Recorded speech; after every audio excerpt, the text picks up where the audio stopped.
नमस्कार दोस्तों, आइए जानते हैं उत्तर प्रदेश के दिन भर की ताजा और बड़ी खबरें। वही आपने अभी तक वीडियो को लाइक और चैनल को सब्सक्राइब नहीं किया, फटाफट से कर लीजिए। पेट्रोल और डीजल के साथ एलपीजी गैस सिलेंडर के दाम हुआ सस्ता। सरकार के द्वारा पेट्रोल, डीजल, एलपीजी गैस लेने के दामों में काफी बड़ा बदलाव किया गया, जिसके मुताबिक जल्दी इसके दाम काफी तेजी के साथ काम किए जाएंगे। क्योंकि आप लोगों को मालूम है कि भारत में त्योहारों का सीजन आ चुका है, ऐसे में लोगों को महंगाई से राहत चाहिए। विशेष स्तर पर एलजी के गैस कनेक्शन और पेट्रोल डीजल के दाम कम होते हैं, तो लोगों को काफी राहत मिलेगी। इसलिए आज का आर्टिकल में हम आपको पेट्रोल, डीजल और एलपीजी गैस सिलेंडर के प्राइस आज के समय क्या है, उसके बारे में पूरी जानकारी देंगे। मजदूरों के खाते में सीधा 18,000 रुपए सरकार ने दिया बड़ा तोहफा। भारत सरकार ने 2025 में मजदूरों के लिए एक नई योजना शुरू की है, जिसे लेबर कार्ड स्कीम 2025 कहा जाता है। यह योजना खासकर उन मजदूरों के लिए है जो असंगठित क्षेत्र में काम करते हैं, जैसे दैनिक मजदूर, घरेलू कामगार, रिक्शा चालक, छोटे दुकानदार और कई अन्य श्रमिक। इस योजना के तहत सरकार आर्थिक मदद के साथ साथ कई तरह के सामाजिक सुरक्षा लाभ भी देती है। सरकार का उद्देश्य है कि वित्तीय रूप से कमजोर मजदूरों को सहारा मिले, ताकि वे आकस्मिक समस्याओं जैसे बीमारी, दुर्घटना या रोजगार छूट जाने की स्थिति में आर्थिक तनाव न झेलें। इंदिरा गांधी के बाद सिर्फ पीएम मोदी में ही वो डिफेंस एक्सपर्ट ने कह दी बड़ी बात। जाने क्यों है अहम। प्रधानमंत्री नरेंद्र मोदी ने विमानवाहक पोत आईएनएस विक्रांत पर नौसेना कर्मियों के साथ दिवाली मनाई। पीएम मोदी ने हर साल सुरक्षा बलों के साथ दिवाली मनाने की अपनी परंपरा को कायम रखा। प्रधानमंत्री मोदी 2014 के बाद से ही सशस्त्र बलों के साथ दिवाली मनाते रहे हैं। वे गोवा तट पर तैनात देश के पहले स्वदेशी विमानवाहक पोत आईएनएस विक्रांत पर पहुंचे, जहां उन्होंने देश की रक्षा में तत्पर जवानों को सैल्यूट किया। पीएम के इस जज्बे के बाद उनकी तुलना इंदिरा गांधी से हो रही है। 25 अक्टूबर से 60, 70, 75 साल वालों की बल्ले बल्ले सरकार देने जा रही है बड़ा फायदा। देश भर के बुजुर्गों के लिए अब 25 अक्टूबर 2025 से बड़ी खुशखबरी है। केंद्र सरकार ने सीनियर सिटीजन बेनिफिट्स 2025 के तहत 60, 70 और 75 वर्ष की आयु वालों के लिए नई सुविधाओं और योजनाओं की घोषणा की है। इन योजनाओं के जरिए बुजुर्गों को आर्थिक, स्वास्थ्य, बीमा और यात्रा से जुड़ी राहतें मिलेंगी। सरकार का उद्देश्य है कि हर बुजुर्ग को सम्मानजनक और सुरक्षित जीवन मिले। पीएम और सीएम योगी को क्या कहकर फंस गए लोकगीत गायक, मुकदमा दर्ज। मऊ में चिरैयाकोट पुलिस ने भाजपा मंडल अध्यक्ष की शिकायत पर एक लोकगीत गायक के खिलाफ मामला दर्ज किया है। गायक पर प्रधानमंत्री और मुख्यमंत्री के खिलाफ अभद्र टिप्पणी करने का आरोप है, जिससे भाजपा कार्यकर्ताओं में आक्रोश है। पुलिस ने आरोपी के घर पर छापा मारा, लेकिन वह फरार हो गया। पुलिस का कहना है कि आरोपी को जल्द ही गिरफ्तार कर लिया जाएगा। यूपी सीएम योगी सहित विपक्षी नेताओं ने दी दिवाली की शुभकामनाएं। अखिलेश ने किया 2027 के लिए वादा। मुख्यमंत्री योगी आदित्यनाथ ने दीपावली के पावन अवसर पर प्रदेशवासियों को बधाई और शुभकामनाएं दी। उन्होंने प्रभु श्री राम से प्रदेशवासियों की सुख समृद्धि एवं मंगलमय जीवन की कामना की है। अपने शुभकामना संदेश में योगी ने कहा कि पर्व एवं त्योहार शांति, एकता व सद्भाव का संदेश देते हैं। दीपावली भारत की सनातन धर्म की परंपरा का एक महत्वपूर्ण पर्व है। जो लोग दिया जला सकते हैं वे कुछ भी जला सकते हैं। अखिलेश यादव के बाद अब आजम खान का बयान। यूपी में दिया को लेकर सियासत तेज हो रही है। इस विवाद तेज हो रहा है। इस बीच अब समाजवादी पार्टी के राष्ट्रीय महासचिव मोहम्मद आजम खान का दिवाली को लेकर दिया गया बयान सोशल मीडिया पर तेजी से वायरल हो रहा है, जिसमें आजम खान एक निजी चैनल से बातचीत में आजम खान कह रहे हैं, जो लोग दिया जला सकते हैं वे कुछ भी जला सकते हैं। घर की छत पर सोलर पैनल लगवाने के लिए आवेदन शुरू।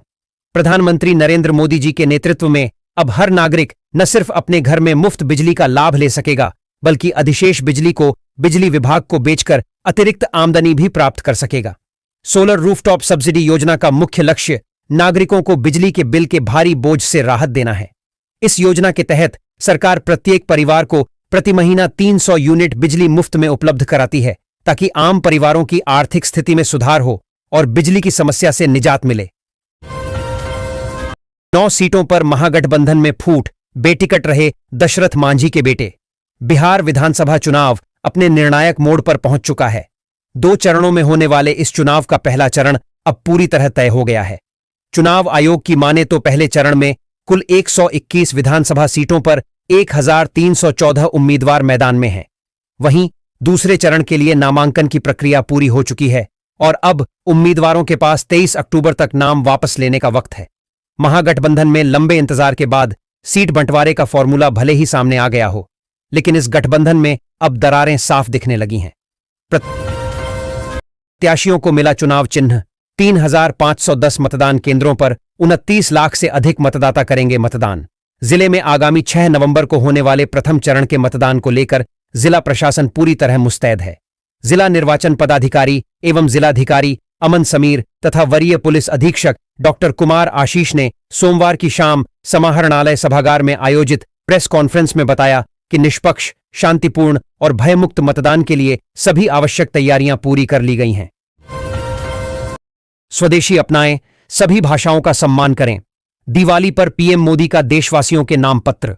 प्रधानमंत्री नरेंद्र मोदी ने अपने पत्र में दिवाली के इस उत्सव पर खास महत्व दिया और लिखा कि दूर दराज के इलाकों सहित कई जिलों में दिए रोशन होंगे, जहां नक्सलवाद और माओवादी आतंक का खात्मा हो गया है। पीएम मोदी ने अपने पत्र में उन लोगों की तारीफ भी की है जिन्होंने हिंसा छोड़कर मुख्य धारा में शामिल होने, नक्सलवाद छोड़ने और संविधान को अपनाने का फैसला किया है। पीएम मोदी ने इस फैसले को भारत के लिए एक बड़ी उपलब्धि बताया। एलआईसी ने लॉन्च की नई एफडी स्कीम। 50,000 रुपये पर मिलेगा 11,000 रुपये मुनाफा। भारतीय जीवन बीमा निगम एलआईसी ने 2025 के लिए एक आकर्षक निवेश योजना एलआईसी एमडीएस मासिक जमा योजना लॉन्च की है, जिसे आम भाषा में नई एफडी स्कीम के रूप में पेश किया गया है। इस योजना का मुख्य उद्देश्य मध्यम और छोटे निवेशकों को सुरक्षित और निश्चित रिटर्न प्रदान करना है। एलआईसी के अनुसार यदि कोई निवेशक इस स्कीम में 50,000 रुपये जमा करता है तो मैच्योरिटी पर उसे करीब 11,000 रुपये तक का मुनाफा मिल सकता है। आइए इस योजना की पूरी जानकारी सरल भाषा में समझते हैं। आरजेडी ने जारी की 143 उम्मीदवारों की लिस्ट। छपरा से लड़ेंगे भोजपुरी स्टार खेसारी लाल यादव। चुनाव के लिए लालू प्रसाद यादव की पार्टी आरजेडी ने 143 उम्मीदवारों की लिस्ट जारी कर दी है। राजद नेता तेजस्वी यादव वैशाली जिले की राघोपुर विधानसभा सीट से चुनाव लड़ेंगे। बेलहर से जेडीयू सांसद गिरधारी यादव के बेटे को टिकट दिया गया है। बिहारीगंज विधानसभा सीट से रेणु कुशवाहा चुनावी दंगल में हैं। आरजेडी ने इस लिस्ट में कुल 24 महिलाओं को टिकट दिया है और 9 मुस्लिम उम्मीदवारों को मैदान में उतारा है। 143 उम्मीदवारों की इस लिस्ट में कुटुंबा विधानसभा सीट से किसी उम्मीदवार का नाम नहीं है। आज किसानों के खाते में आएंगे 2 से 2,000। दीपावली पर 21वीं किस्त आएगी या नहीं, चेक करें स्टेटस। पीएम किसान योजना के लाभार्थियों के लिए महत्वपूर्ण सूचना है। क्या आज किसानों को 2-2 हजार रुपये मिलेंगे? क्या दिवाली पर 21वीं किस्त जारी होगी? किसान अपना स्टेटस ऑनलाइन चेक कर सकते हैं। आइए जानते हैं कि पीएम किसान योजना की 21वीं किस्त पर लेटेस्ट स्टेटस क्या है। मुख्यमंत्री महिला रोजगार योजना 2025 महिलाओं के लिए आत्मनिर्भर बनने का सुनहरा अवसर। इस योजना के तहत महिलाओं को 25,000 से लेकर 2 लाख तक की आर्थिक सहायता दी जाएगी ताकि वे अपना छोटा बिजनेस शुरू कर सकें। आवेदन प्रक्रिया ऑनलाइन और ऑफलाइन दोनों माध्यमों से की जा सकती है। सरकार प्रशिक्षण के बाद रोजगार से जोड़ने का भी काम करेगी ताकि महिलाओं को स्थायी आमदनी का साधन मिले। इस योजना से लाखों महिलाओं को रोजगार के अवसर मिलेंगे। वे घर से ही स्वरोजगार शुरू कर सकेंगी और अपने परिवार की आर्थिक स्थिति को सुधार पाएंगी। केंद्रीय कर्मचारियों और पेंशनर्स के लिए बड़ी खुशखबरी। सरकार ने दिवाली से पहले किए 5 बड़े ऐलान। दिवाली से पहले केंद्र सरकार ने अपने लाखों कर्मचारियों और पेंशनर्स को खुश करने वाला बड़ा पैकेज जारी किया है। 8वें वेतन आयोग की घोषणा का इंतजार कर रहे कर्मचारियों के लिए भले अभी कोई अपडेट न आया हो, लेकिन सरकार ने इस त्योहारी सीजन में 5 बड़ी घोषणाएं कर दी हैं। इनमें महंगाई भत्ते, डीए में बढ़ोतरी, बोनस, सीजीएचएस दरों में संशोधन, यूनिफाइड पेंशन स्कीम यूपीएस की समय सीमा बढ़ाना और डिजिटल लाइफ सर्टिफिकेट अभियान शामिल हैं। योगी सरकार में सब कुछ ठीक नहीं, अयोध्या नहीं पहुंचे केशव और ब्रजेश, राज्यपाल का दौरा भी रद्द। उत्तर प्रदेश की धर्मनगरी अयोध्या में आज सरयू तट पर 26 लाख दिए जलाकर दीपोत्सव का आयोजन हुआ। ये गिनीज बुक में एक वर्ल्ड रिकॉर्ड के तौर पर भी दर्ज हो गया, लेकिन बात दीपोत्सव से ज्यादा आगे बढ़ गई है। इसकी वजह यह है कि इस दीपोत्सव में सीएम योगी आदित्यनाथ के साथ दोनों डिप्टी सीएम यानी ब्रजेश पाठक और केशव प्रसाद मौर्य को भी शामिल होना था। राज्यपाल आनंदीबेन पटेल को भी आना था, लेकिन ऐन मौके पर केवल सीएम योगी ही दिखाई दिए। राज्यपाल का दौरा भी कैंसिल हो गया। केंद्रीय कृषि मंत्री श्री शिवराज सिंह चौहान ने उत्तर प्रदेश के देवरिया में किया किसान मेले का उद्घाटन।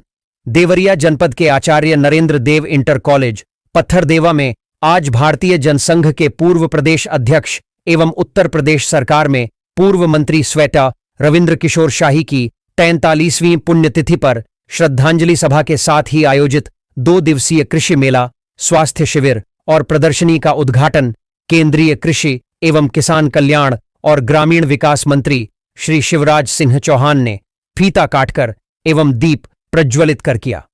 उन्होंने स्वयं शाही जी के चित्र पर पुष्पांजलि अर्पित कर उन्हें श्रद्धांजलि दी। बिहार चुनाव में किसी का बना हुआ खेल बिगड़ा तो कहीं बिगड़कर भी बन गई बात। बिहार में 2025 के विधानसभा चुनाव को लेकर राजनीतिक दलों में अभी से सरगर्मी तेज है। महागठबंधन में सीटों के बंटवारे को लेकर खींचतान है, वहीं भाजपा अपने सहयोगी दलों को साथ लेकर चल रही है।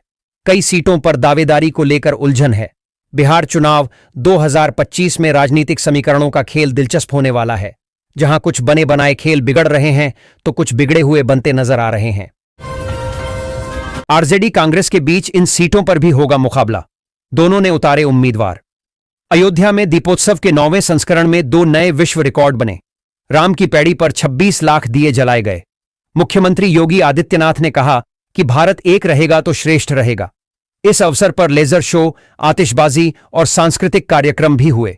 दीपोत्सव एकता और समृद्धि का प्रतीक है। सपा ने राम भक्तों पर अयोध्या में गोलियां चलाई थीं। सीएम योगी ने कहा, बाबर की कब्र में जाकर सजदा।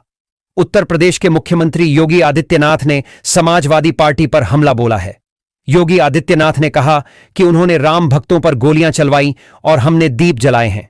योगी ने रविवार को अयोध्या में कहा, जब हम लाखों दीपों से अयोध्या धाम को जगमगा रहे हैं, तब हमें इस बात को नहीं भूलना चाहिए कि इसी अयोध्या में राम जन्मभूमि आंदोलन के दौरान कांग्रेस ने अदालत में कहा था कि राम तो एक मिथक हैं। सुप्रीम कोर्ट में कांग्रेस ने शपथ पत्र दिया था कि श्री राम काल्पनिक हैं और समाजवादी पार्टी ने राम भक्तों पर इसी अयोध्या में गोलियां चलाई थीं।